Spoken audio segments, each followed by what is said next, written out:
If you find you're unsettled listening today, reach out to a trusted friend or go to tradespodcast.com and click on resources. We are men in the trades, forging health in the drug poisoning crisis. This is Off the Clock Toolbox Talk. It's Shayne's Story, the Aftershow with Shayne Taylor, Trevor Botkin, and me, Karen Jansen. This episode contains mention of childhood sexual abuse and disclosure of that abuse to parents, and lets us debrief on how Shayne's story highlights so many of the themes we've uncovered in Off the Clock Toolbox Talk. Let's get at it. I'm on sites all the time. I don't believe that safety can be done from an office. No, I agree. My belief is safety is behavioral, and that ties into what we're talking about here. I think the best way that we can reach people is through behavioral interactions. I believe in information. I believe in education. But I believe that how we're doing this, and going and seeing people is the only way we're going to make a difference. I just felt that so strongly in my solar plexus. It's just true, because there's nothing that the three of us could sit here and write the best fucking book ever and sell it and make millions, but nobody's actually going to fucking read it. It's eye contact, it's breathing, it's energy. I'm not huge into a lot of stuff that people are pushing. As I said earlier, I'm in the belief that if people understand what we're dealing with, that we can be successful. I'm going to be honest. I don't push sobriety on people. I don't. That's their choice. Because I am a hard ass that way. I'm like, look, you have a choice. Do it. You're an adult. And I know there's mitigating factors, and I'm 100%, like, I'm working on my master's. I'm going to go into counseling. Yeah. I don't believe that the hand holding is the right direction with some people. Yeah. Nobody could have told me what to do. Nobody was going to tell me what to do, man. No, it's impossible. I had it all figured out. Yeah. When you're caught in it too, you're medicating so much. Mm-hmm. And don't get me wrong. I am not fixed, but I just medicate differently now. I go to the gym. Yep. I go to the gym. Everyone laughs. They're like, dude, you're sick. You're going to the gym. I'm like, I have to. I can't not. I have to go walk 12,000 steps a day. I can't not. Because, I'm clinically depressed. I know that. I've got an anxiety disorder, low self-esteem. So many men, and I'm not trying to victimize men or put us on a ledge saying poor us, because it's not poor us. But I'm going to say something that's going to piss a lot of guys off that are listening to this. We are the only species on Earth of a dominant nature where the men are in charge. And it's a huge mistake. Absolutely. That was the lady laughing. We can't make fucking decisions properly. It said, hey, we should be in charge. And what I'm trying to say is we've got a bunch of men for years have been trying to fix men. Yeah. We can't. It's going to take society to fix men. Yeah. Because men aren't broken. We're just super confused, dude. Confused and deaf. We're deaf. We should all have a different type of hearing aid. Yeah. There should be a hearing aid you can give a guy so he can hear exactly what even another guy is saying. Because like you said, Karen, at the beginning, sitting around having a drink, the best conversations I've ever had in my life were with strangers at 3 a.m. Yeah. And I want to write a book called that, because I have learned more from those conversations now that I look back at them than I would have by trying to learn something from somebody. So much of what you talked about relates to probably almost every episode that we've done so far. Okay, cool. I realized there were kind of 3 themes that emerged from, we have an episode that's called Random Recovery Talk, and it was kind of leftovers from Kale's story when Trevor and Kale were talking. And the themes that I really noticed that emerged, and I noticed they're true for my recovery. My recovery doesn't involve men's health, and it doesn't involve substance use specifically, but I'm recovering from trauma, and I have complex repetitive trauma that's still occurring. So I'm relating to a lot of things that you say, because it's true when you're recovering from, I'll have air quotes, just trauma, as opposed to trauma and substance use. But substance use is just like trying to medicate the trauma, right? So it's just a little bit more, it's a little bit more dimensional to it. But anyways, the 3 things that I noticed in that Random Recovery Talk episode is that Recovery is about leadership of self. It's starting to take the leadership. And lots of times, we're talking about men in the trades, like, oh, that guy, couldn't fucking hack it, so he had to go to recovery or rehab or whatever. Yeah. It's actually going to rehab or getting yourself in recovery, getting yourself whatever kind of supports that you need. That's the initiation of leadership of self. And I see that for my own recovery too. And I'm, struggling, I'm going back and forth a lot of days, and, I'm not in a treatment facility, so I don't have that kind of support level, but I'm just like, what do you need to do right now to lead yourself through this? Absolutely. And then the second thing I noticed is that recovery is social. We don't do it in isolation, and we don't do well. We're probably going to get sicker if we try to do it by ourselves.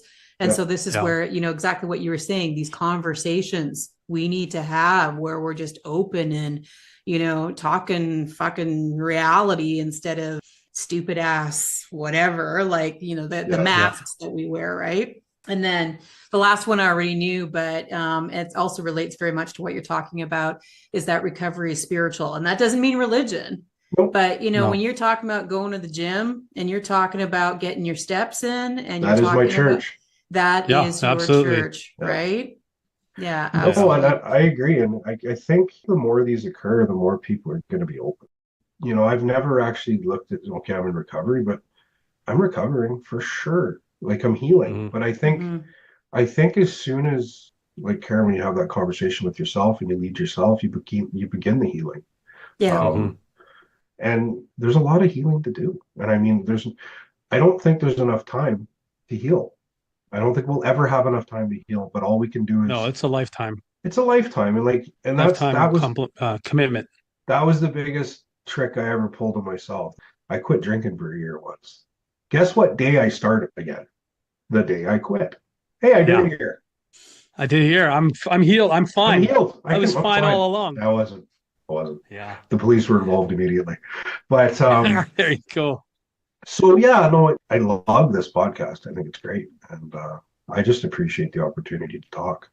If somebody was looking for a completely consistent message throughout the entire podcast series, they would actually find quite a few inconsistencies coming up between what is said by potentially, because we have a couple of different co-hosts that do it.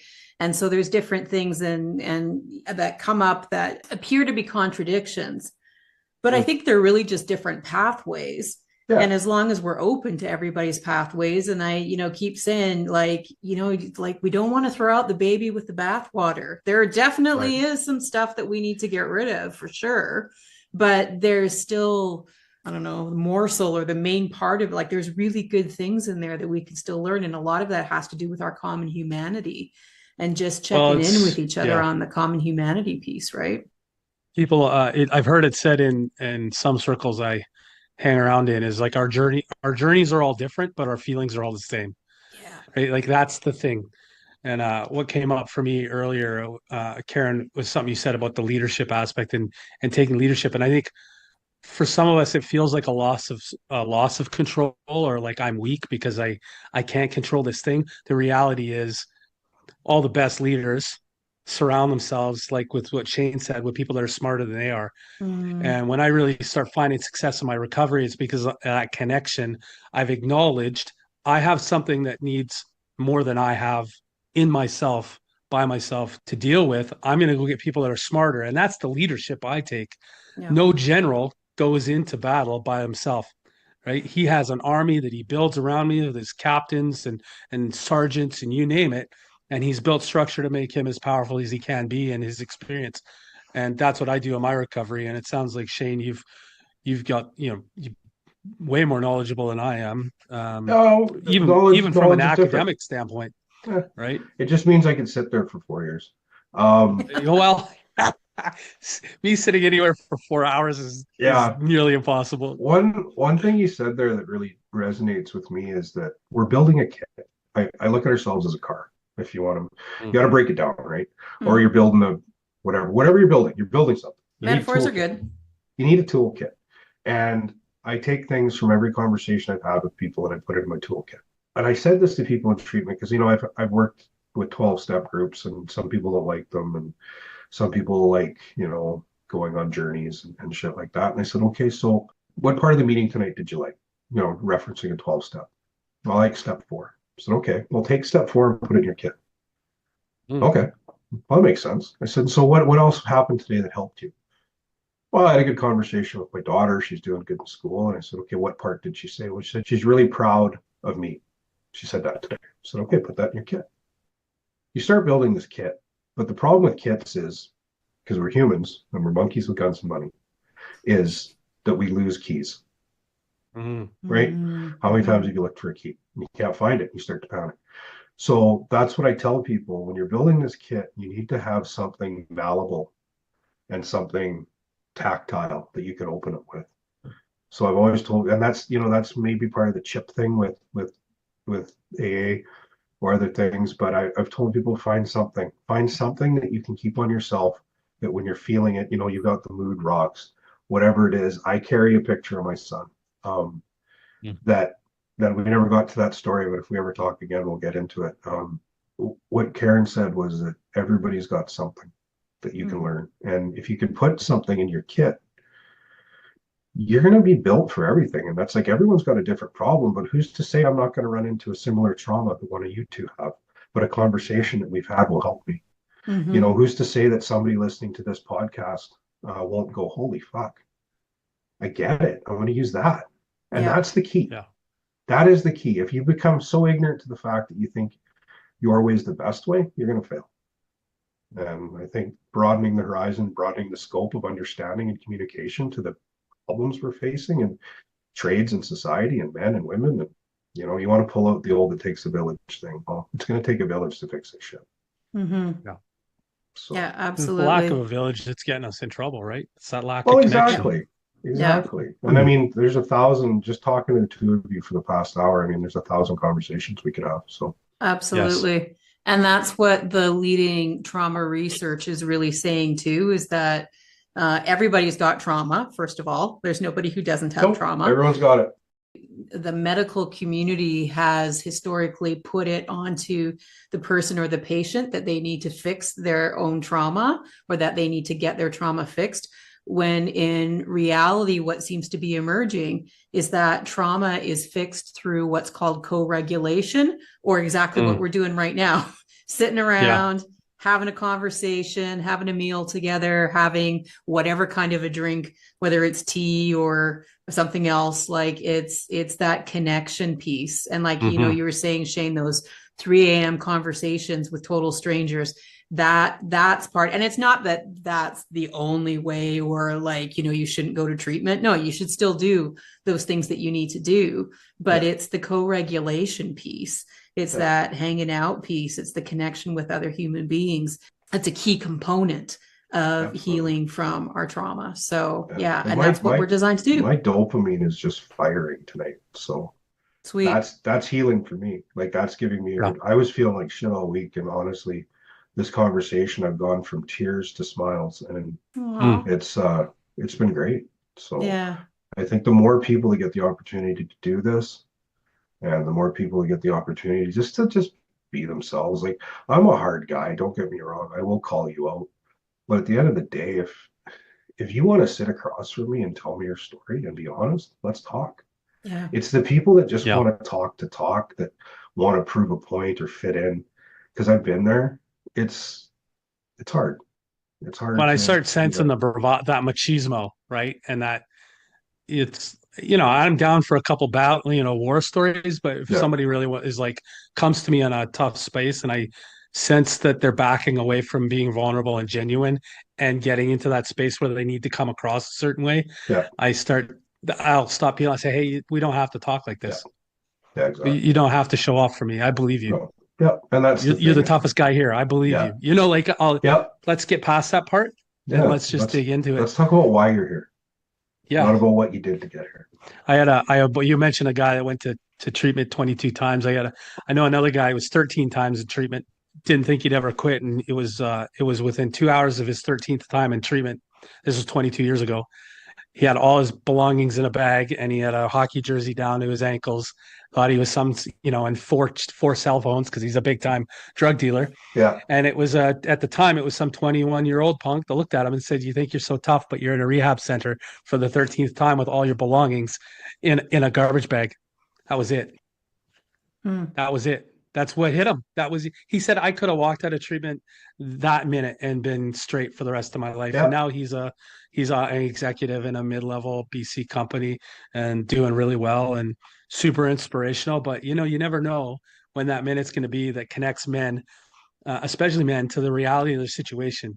I remember so much of my life carrying myself like I was some big shit, Oh, fucking G'd right up. Yeah, absolutely. Oh man. Yeah. But the reality was just terrifying. I'm just thinking about how incredible that would be for somebody who, for their whole entire life, they've had to present as tough. And suddenly you give them permission saying, yeah, you're the toughest guy in the room or whatever. And all of a sudden they're disarmed for the first time ever. But there's fight. You're giving them permission. I've gone through it personally, and it's liberating to just be a human on the planet without any of the expectations or pressures I put on my own shoulders. I still struggle with I do too. I struggle around men. I do. Yeah, I do. Yeah. I am by no means is my journey done. The past 2 days I've been dealing with some conflict with work, and I have just been pissed off, and I've been reactive, and I've had to talk myself down, and I've had to talk to people in my house about it. And it's like, it's never going to go away. It's how you manage it. Your addiction never leaves. Your trauma never leaves. Like, it's how you control it and manage it and embrace it and respect it. What's our superpower? It's our superpower, because too many people are ashamed of what they've been through. Like, I didn't tell my mom I was molested until I was 30. Wow. Oh, yeah, that's significant. Until I was 30. And it was like, I was fucking drunk one day, and I was in a bad mood, and my mom called me, and I said, you know what? Like, what a shitty way to tell your mother. Because to this day, she fucking feels guilt. Yeah. Nothing she could have done about it. Nothing. But because the way I told her. Yeah. You know what I mean? Very self-serving. Like, so self-serving. So selfish. Yeah. And it was this most selfish way I could get something that had crippled me my whole life off my chest. But it's the only way I could have done it. And I've been there. Yeah. And so it's like, it never goes. Like, you have good days and bad days, but you don't. It's how we learn. It's the tools we use. It's the people we ask for help. And absolutely, we're always doing the best we can with what we have at the time, and then when we know better, we do better. Absolutely. And I'm so grateful to have the self-awareness around these things now. 100%. Right, because it's something that I don't feel is like just gonna happen at any moment. I'm like, and when it does happen, it's like, it's that difference between shame and guilt, right? Like, it's something I did rather than not what I am. I'm like, oh yeah, I was a dick. That was super selfish, and that's not going to happen often. No, I get it. I've said it's a me thing about 14 times in the past 2 days. Like, it's me. Yeah. It's 100% me. I can't fix it, but it's me. Yeah. I have a similar principle. It's all my fault, is what I always say. And I don't say it to be cheeky. People think, oh yeah, okay, Trevor. And I think you're being passive, right? I start immediately. I do my best to immediately start every conflict with it's my fault. Like, look at it, filter it through that lens. And if I can accept the worst case scenario without shame and accept that I'm capable of it and I can still be a good person, then I can go through the rest of the conversation just fine.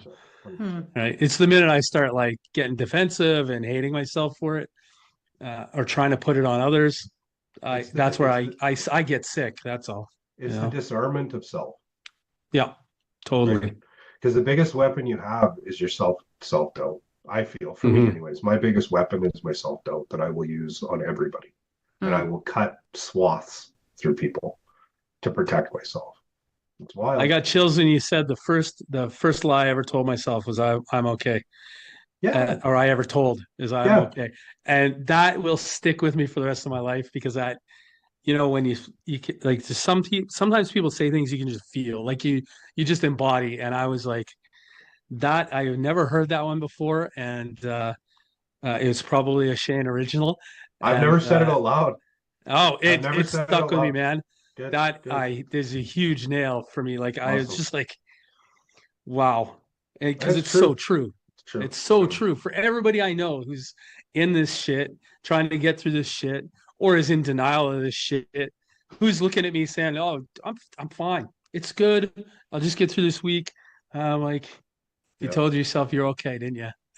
Yeah. It's profound. Use it. It's not, that's not a copyright one. That's a free for all to anyone who's listening. Use that one. Because if I told myself I was okay, I was telling everybody else I was okay. You Mm-hmm. know, I never once told anybody I wasn't okay until I wasn't okay. And then I knew I wasn't okay. I was That's like, like at the point of yeah, catastrophic failure, right? Like Yes. that's been Yes. my whole life. The only time I've been willing to be honest about my situation or embrace the fact that I need to change or do something differently has been when there's an absolute nuclear explosion 100%. that I'm responsible for. And now life is like, Now you have to face it. let's not let things get to that point. Like, why Yeah. can't I embrace change when I think it's just recommended to me? It might be something to look at, Yeah. when it's super high level, and I'm like, oh yeah, my Yeah. life's not falling apart yet, but maybe I can think about this. You know, I'm just relating to this, and one of the things that keeps coming to me in different forms and different ways in my life right now is that I need to ask for help more and much, much earlier than I have been. Way earlier. and that's and that's really it's still very difficult for me. Yeah. And I know that's brutally, like, it's almost impossible. It's not even on the radar for a lot of guys, because that's to admit weakness, is to ask for help, right? Totally Yeah. is. Yeah. So Yeah. but yet it's so strong to be able to do that at the same time. But it's Yeah. I would say I've dipped my toe in the water of it, but I haven't dived in yet. I'd say it's the hardest thing I see men, everybody struggle with in recovery is reaching out. I always say, like, the time to call me is before you get loaded. Like, I can't help you once you're loaded. No. Hey, thanks for calling. I'm going to let you go now. Call me when you're sober and straight. Like, we always call when we're in the shit, when the consequences have gotten so big that we 100%. can't handle the consequences. And it's just, I need help. Just say you need help. Yeah. It's actually gets much easier with practice. Well, and it's funny because you don't all of a sudden have a fucking bottle in your hand. Bingo. Like you don't all of Yeah. a sudden have an 8-ball. Mhm. And it's the hardest call you can make, is the one to prevent what you're about to do. You can fuck your life up to the point that you don't even think it's fucked up. That you think it's normal. And you can look back at it and go, holy Christ, I was this close. And be successful at any level, at whatever success looks like. Success doesn't have to be a corporate job. Yeah. Success can be working at fucking Walmart with the love of your life, coming home to whatever makes you happy. There is no level to success. Success is what you feel. Yeah. So, and right now Yeah. I feel better than I ever have. Good for you, man. I could walk outside tomorrow and go shovel driveways for a living. I'd be good. I don't care. Yeah.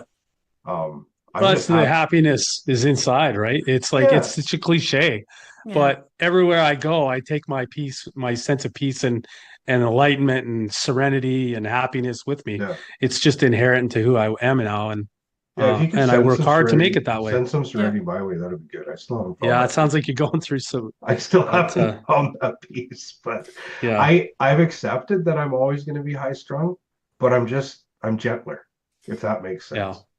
Yes, that definitely makes sense. Yeah, I don't feel my personality's ever going to change. I don't think it will. I'm this way. Yeah. But it's what I do with it. Listen to the Curious AF episode. The end of the episode, Mike Mathers, he talks about how stupid all this self-compassion, self-love is stuff, because when we're shoving it on people and we're making them to, and they can't take it on. They don't have capacity for it. And he says it's like putting people at the beginning of a race, and you're in the starting position and they're like, ready, set, why aren't you at the finish line yet? And it's like, because you got to do the journey. And he talks about cultivating curiosity as being a huge piece of the journey. Why like compassionate curiosity, of like, why is this happening? I wonder why I'm feeling this way. I wonder why. I hadn't heard anybody say that before. And I do a lot of work in self-compassion and the development of compassion. And I just thought that was so fucking brilliant. Absolutely. When he was talking about that piece of it's a journey, and you don't get there right away, but you get there by being curious, shifting out That's of shame into compassionate curiosity, where it's like, wonder why this is happening. I wonder if this is connected to that. And the answer doesn't matter. That was the big thing that he was emphasizing. Just that you're asking the question. Exactly. Yeah. I was similar process, like 2 years into recovery. I'm like, why am I shaming myself and kicking my ass because I'm not living my life the way my counselor wants me to? And at that point, for me, it was work-life balance. I was just getting pushed. You work too much, you work too much. And I was like, you know what? I love what I do. I love being in the service community. I'm passionate. I love to produce. It's something I know I do well. And I know there has to be boundaries around it, but I'm not going to turn off who I am and what brings me joy to get a little bit more rest. Like to me, it's the quality of what my rest is and the quality of my experience producing. And if I'm giving myself away in the process and I feel like I'm getting taken advantage of, that's a bad place for me to be. But so long as it brings me joy and peace, like fuck your work-life balance. I come from a generation that looks way different than this generation, and it always will. Yeah. And that's kind of, Karen, what you said and what you just said too, Trevor, is what I was kind of pointing with at the beginning, that we're pushing a bunch of stuff on people and we're not explaining it.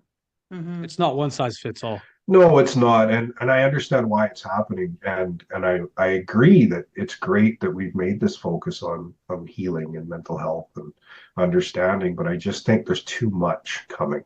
Because I believe in strength. I believe that people need to be strong. You can't be if you don't get through it. I feel that there's a bit of a weakness being created, a bit of a dependency.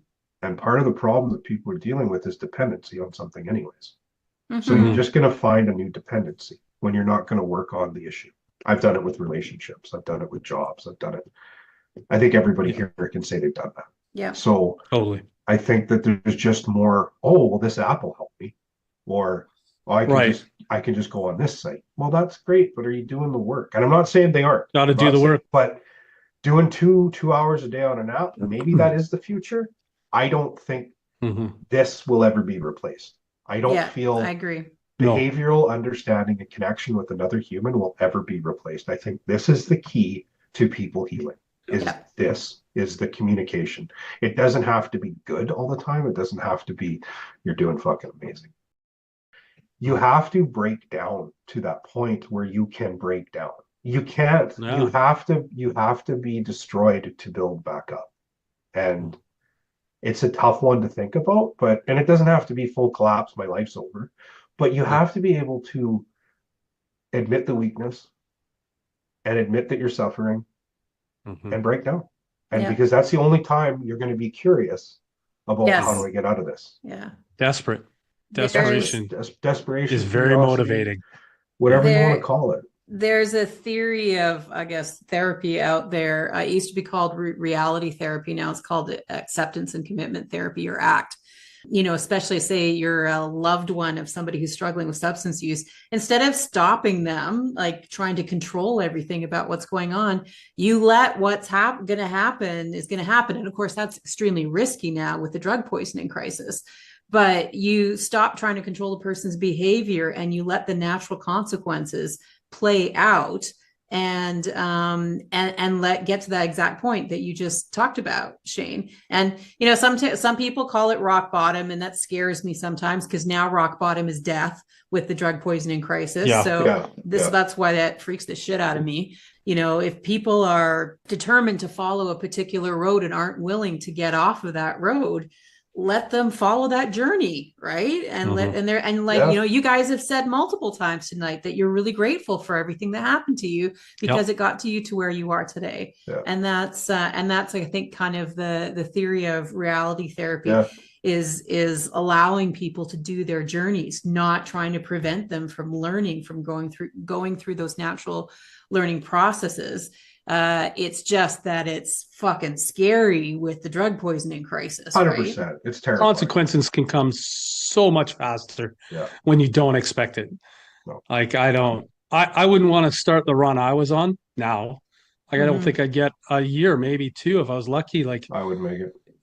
no, you know what I mean? Like, it's just the consequences No. for I me. can see you walk in any The bar and gambling find wasn't it. as terrible. No. And now it's just like, man, you could be a first timer and get something and hit you sideways, and you're done. It's happened here in where I live, and I know a couple times, right? So I think it's scary. The term I want to start using, and maybe, you know, if we ever talk again, I'd like to on this one.